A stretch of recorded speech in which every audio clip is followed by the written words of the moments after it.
Hey, what's up guys, it's Crippy. Before we get into the video, I just wanted to say thank you to all of you using my code Crippy in the item shop. Go check my Instagram. We made a $100 donation to St. Jude's from that program, which is awesome, so we're going to keep that going. Thanks so much guys, and let's get right into the settings here. Alright guys, so I play controller on PC, but this video applies to controller players on all platforms. I'm going to go through the settings and then talk about them as I go. So first things first, I play on linear, and I play 60% vertical and horizontal with a 2.0 build and edit sense multiplier. Now 60 works for me so that I can track players quickly enough in a box, especially if they're jumping over me. On a lower sense, it's very hard to do that. I find it's hard to keep up with them when they're jumping all over the place and moving around. Now I don't use any boost. Again, I play linear, so this is all about consistency. With no boost, any input on your joystick, so no matter how much or little you move it, it's all going to be the same. If you're trying to find your sense, I would say start high and then work your way down. It'll feel more like fine-tuning rather than having to raise it slightly here and there and then having to get used to that. So that's how I did it. Now let's get on to aim down sights. So this is, by the way, the aim down sights ADS is relative to your look sense. So this is 7% of 60 up here. So if your settings are different and you're using 7, it's not going to be the same as mine. It's not going to feel the same. And the reason I use such a low ADS at 7% is so that I can track players really well, especially with my AR.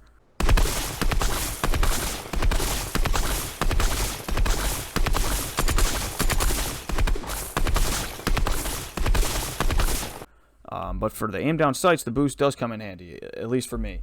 Now, if you're coming from legacy settings, then you know what I mean.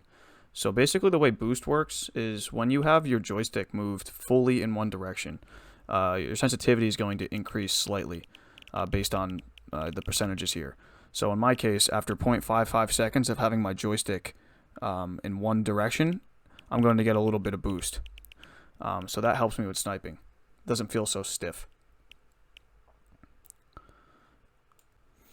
Okay, and in the next section here, I have the dampening time to 0. Again, this is all about consistency. All about having the same type of input, the same feel every time I move my joystick, no matter how much or little. By having this all the way down, it's the same every time. Okay, so for the dead zones, I say keep them as low as you possibly can without getting any stick drift. And I don't mess with this foot controller thing. I have that off. So let's get into the binds now. Alright, so before I get into the binds, I use a strike pack for my PS4 controller, which is an adapter that attaches to it, and it gives you 2 paddles in the back of the controller that you can bind stuff to.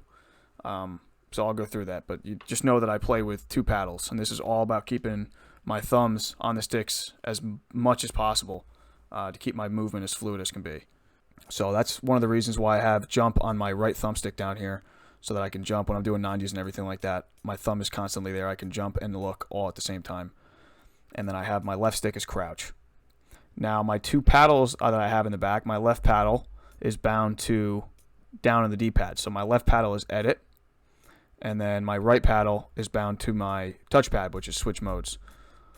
So that's why you'll see over here, normally it's switch mode on circle, but I split these up between interact and reload so that this is key, so that when you're in a box and you just killed somebody and all their loot's on the ground, and you could still reload while looking at the loot. Otherwise, on controllers, typically the interact and reload binds are the same, so it's square for both. So you end up picking up like a bando when you're trying to just reload your pump, which is brutal.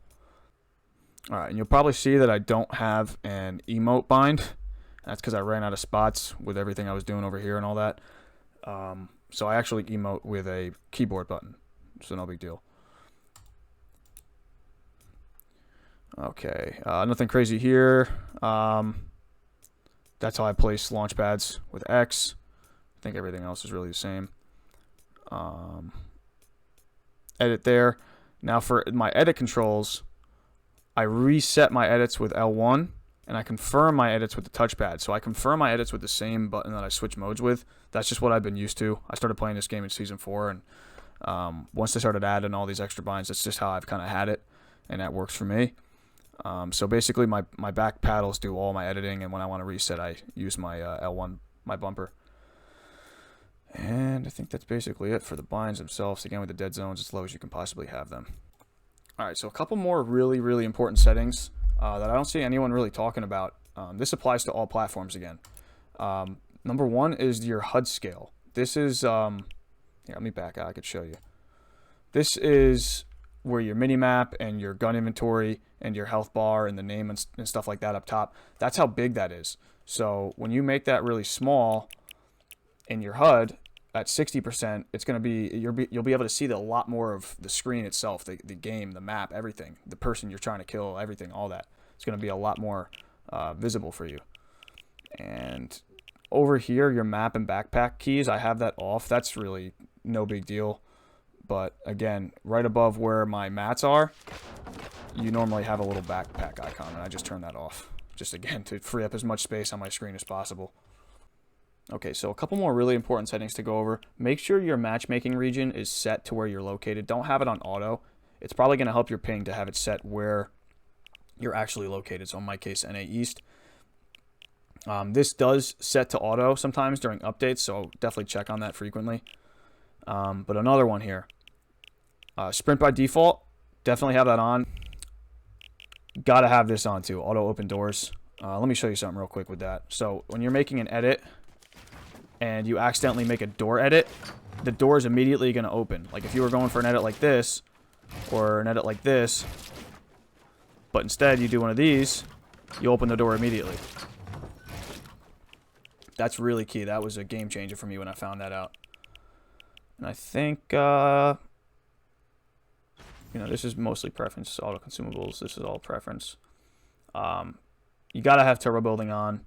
And again, I do not play with confirm edit on release because I play with 2 paddles. If you don't play with paddles and you're playing like standard binds, no claw, no paddles, this might be something to look into. It's just one less button you have to press. And again, it's all about keeping your thumbs on the sticks as much as possible. I don't think there's anything else down here. Alright, so I want to go over my PC settings next. Full screen, 1920 by 1080, no stretch drives or anything like that. I do not play at 60 frames. I play at 237. I have them capped at that in the text files, 237 frames. It's supposed to help with controller input delay on PC. I personally didn't notice a difference, but I just didn't go back and change it. So I'm playing at 237. 70% brightness. These settings here are preference for me. I think Dutra makes the game look a lot cleaner. I have that maxed up. And right here, it just visually for my eyes, the game looks really good. All this. I have the settings as low as I can have them. For anti-aliasing, I have to have it on high, otherwise the game just looks like doo-doo for me. Motion blur off, VSync off. FPS, I play on DirectX 11. DX12 just like blew my shit up. It would like crash frequently, so I never really tried to mess around with any of my other settings to see if I can get it to work. DX11's fine. In multi-thread rendering. I have an i7 8700K, so if your PC can handle it, definitely turn that on. Alright guys, so I just wanted to point out something about aim assist quick that might help you find your perfect sense. Aim assist in this game, the way it works is when you're looking at a character and you have your reticle on them, it's going to slow your aim down. It's aim deceleration. So when you're looking at a character, your aim is going to be a lot more sticky when I'm moving my joystick than when I'm looking over here. And I'm doing the same inputs on my joystick right now than when I'm looking over here to when I'm on the character. It's just that sticky. That's why it's you always hear the keyboard and mouse players complain about controller players jumping in their box because my reticle is so sticky when I'm on the character compared to when I'm over here.